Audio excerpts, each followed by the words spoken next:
Chapter 2. The famous flank movement merely consisted in this: after the advance of the French had ceased, the Russian army, which had been continually retreating straight back from the invaders, deviated from that direct course and, not finding itself pursued, was naturally drawn toward the district where supplies were abundant. If instead of imagining to ourselves commanders of genius leading the Russian army, we picture that army without any leaders, it could not have done anything but make a return movement toward Moscow, describing an arc in the direction where most provisions were to be found and where the country was richest. That movement from the Nizhny to the Ryazan, Tula, and Kaluga roads was so natural that even the Russian marauders moved in that direction, and demands were sent from Petersburg for Kutuzov to take his army that way.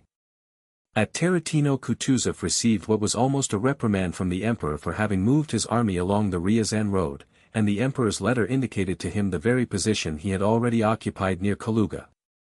Having rolled like a ball in the direction of the impetus given by the whole campaign and by the Battle of Borodino, the Russian army, when the strength of that impetus was exhausted and no fresh push was received, assumed the position natural to it. Kutuzov's merit lay, not in any strategic maneuver of genius, as it is called, but in the fact that he alone understood the significance of what had happened. He alone then understood the meaning of the French army's inactivity, he alone continued to assert that the Battle of Borodino had been a victory, he alone, who as commander-in-chief might have been expected to be eager to attack, employed his whole strength to restrain the Russian army from useless engagements. The beast wounded at Borodino was lying where the fleeing hunter had left him, but whether he was still alive, whether he was strong and merely lying low, the hunter did not know. Suddenly the beast was heard to moan. The moan of that wounded beast, the French army, which betrayed its calamitous condition, was the sending of Laristin to Kutuzov's camp with overtures for peace. Napoleon, with his usual assurance that whatever entered his head was right, wrote to Kutuzov the first words that occurred to him, though they were meaningless. Monsieur le Prince Kutuzov, I am sending one of my adjutants general to discuss several interesting questions with you. I beg your Highness to credit what he says to you, especially when he expresses the sentiment of esteem and special regard I have long entertained for your person. This letter having no other object, I pray God, Monsieur le Prince Kutuzov, to keep you in his holy and gracious protection. Napoleon. Moscow, October 30th, 1812. Kutuzov replied, I should be cursed by posterity were I looked on as the initiator of a settlement of any sort. Such is the present spirit of my nation. But he continued to exert all his powers to restrain his troops from attacking. During the month that the French troops were pillaging in Moscow and the Russian troops were quietly encamped at Tarantino, a change had taken place in the relative strength of the two armies, both in spirit and in number, as a result of which the superiority had passed to the Russian side. Though the condition and numbers of the French army were unknown to the Russians, as soon as that change occurred the need of attacking at once showed itself by countless signs. These signs were, Laristin's mission, the abundance of provisions at Tarantino, the reports coming in from all sides of the inactivity and disorder of the French, the flow of recruits to our regiments, the fine weather, the long rest the Russian soldiers had enjoyed, and the impatience to do what they had been assembled for, which usually shows itself in an army that has been resting, curiosity as to what the French army, so long lost sight of, was doing, the boldness with which our outposts now scouted close up to the French stationed at Tarantino, the news of easy successes gained by peasants and guerrilla troops over the French, the envy aroused by this, the desire for revenge that lay in the heart of every Russian as long as the French were in Moscow, and, above all, a dim consciousness in every soldier's mind that the relative strength of the armies had changed and that the advantage was now on our side. There was a substantial change in the relative strength, and an advance had become inevitable. And at once, as a clock begins to strike and chime as soon as the minute hand has completed a full circle, this change was shown by an increased activity, whirring, and chiming in the higher spheres. Chapter 3. The Russian army was commanded by Kutuzov and his staff, and also by the Emperor from Petersburg. Before the news of the abandonment of Moscow had been received in Petersburg, a detailed plan of the whole campaign had been drawn up and sent to Kutuzov for his guidance. Though this plan had been drawn up on the supposition that Moscow was still in our hands, it was approved by the staff and accepted as a basis for action. Kutuzov only replied that movements arranged from a distance were always difficult to execute. So fresh instructions were sent for the solution of difficulties that might be encountered, as well as fresh people who were to watch Kutuzov's actions and report upon them. Besides this, the whole staff of the Russian army was now reorganized. The posts left vacant by Bagration, who had been killed, and by Barclay, who had gone away in dudgeon, had to be filled. Very serious consideration was given to the question whether it would be better to put A in B's place and B in D's, or on the contrary to put D in A's place, and so on, as if anything more than A's or B's satisfaction depended on this. As a result of the hostility between Kutuzov and Bennigsen, his chief of staff, the presence of confidential representatives of the emperor, and these transfers, a more than usually complicated play of parties was going on among the staff of the army. A was undermining B, D was undermining C, and so on in all possible combinations and permutations. In all these plottings the subject of intrigue was generally the conduct of the war, which all these men believed they were directing, but this affair of the war went on independently of them, as it had to go, that is, never in the way people devised, but flowing always from the essential attitude of the masses. Only in the highest spheres did all these schemes, crossings, and interminglings appear to be a true reflection of what had to happen. Prince Michael Illarionovich wrote the emperor on the 2nd of October in a letter that reached Kutuzov after the battle at Tarutino, since September 2 Moscow has been in the hands of the enemy. Your last reports were written on the 20th, and during all this time not only has no action been taken against the enemy or for the relief of the ancient capital, but according to your last report you have even retreated farther. Serpukhov is already occupied by an enemy detachment and Tula with its famous arsenal, so indispensable to the army, is in danger. From General Winsingerode's reports, I see that an enemy corps of 10,000 men is moving on the Petersburg road. Another corps of several thousand men is moving on Dmitrov.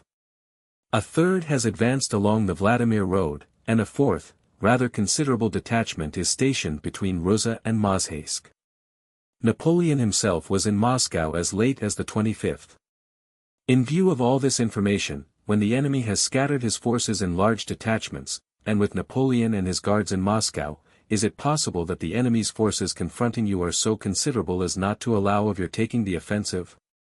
On the contrary, he is probably pursuing you with detachments, or at most with an army corps much weaker than the army entrusted to you. It would seem that, availing yourself of these circumstances, you might advantageously attack a weaker one and annihilate him, or at least oblige him to retreat, retaining in our hands an important part of the provinces now occupied by the enemy, and thereby averting danger from Tula and other towns in the interior. You will be responsible if the enemy is able to direct a force of any size against Petersburg to threaten this capital in which it has not been possible to retain many troops, for with the army entrusted to you, and acting with resolution and energy, you have ample means to avert this fresh calamity. Remember that you have still to answer to our offended country for the loss of Moscow. You have experienced my readiness to reward you.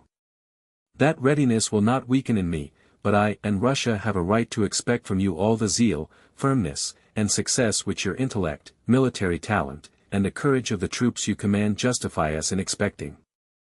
But by the time this letter, which proved that the real relation of the forces had already made itself felt in Petersburg, was dispatched, Kutuzov had found himself unable any longer to restrain the army he commanded from attacking, and a battle had taken place.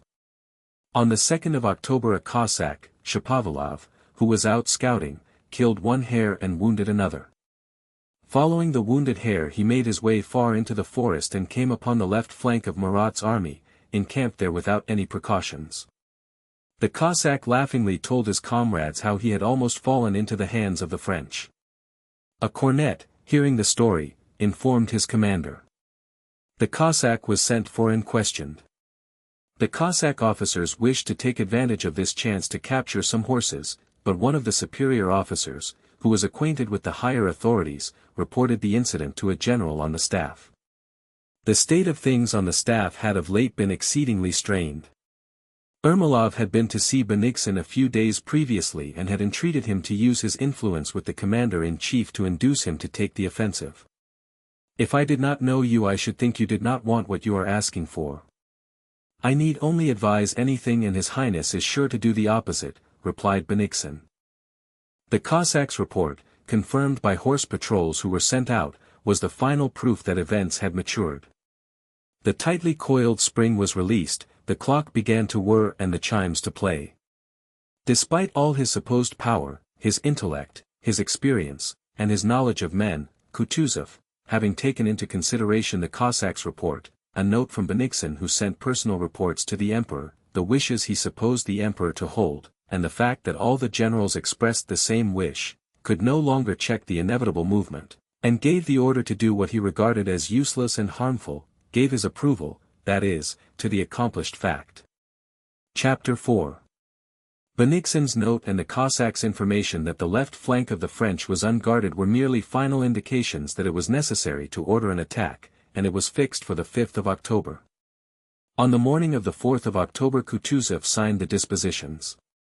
Toll read them to Ermolov, asking him to attend to the further arrangements. All right, all right.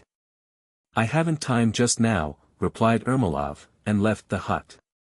The dispositions drawn up by Toll were very good. As in the Austerlitz dispositions, it was written, though not in German this time. The first column will march here and here, the second column will march there, and so on, and on paper, all these columns arrived at their places at the appointed time and destroyed the enemy. Everything had been admirably thought out as is usual in dispositions, and as is always the case, not a single column reached its place at the appointed time. When the necessary number of copies of the dispositions had been prepared, an officer was summoned and sent to deliver them to Ermolov to deal with. A young officer of the Horse Guards, Kutuzov's orderly, pleased at the importance of the mission entrusted to him, went to Ermolov's quarters. "Gone away," said Ermolov's orderly. The officer of the Horse Guards went to a general with whom Ermolov was often to be found. "No, and the general's out too." The officer, mounting his horse, rode off to someone else. "No, he's gone out. If only they don't make me responsible for this delay. What a nuisance it is," thought the officer, and he rode round the whole camp. One man said he had seen Ermolov ride past with some other generals, others said he must have returned home. The officer searched till 6 o'clock in the evening without even stopping to eat. Ermolov was nowhere to be found and no one knew where he was.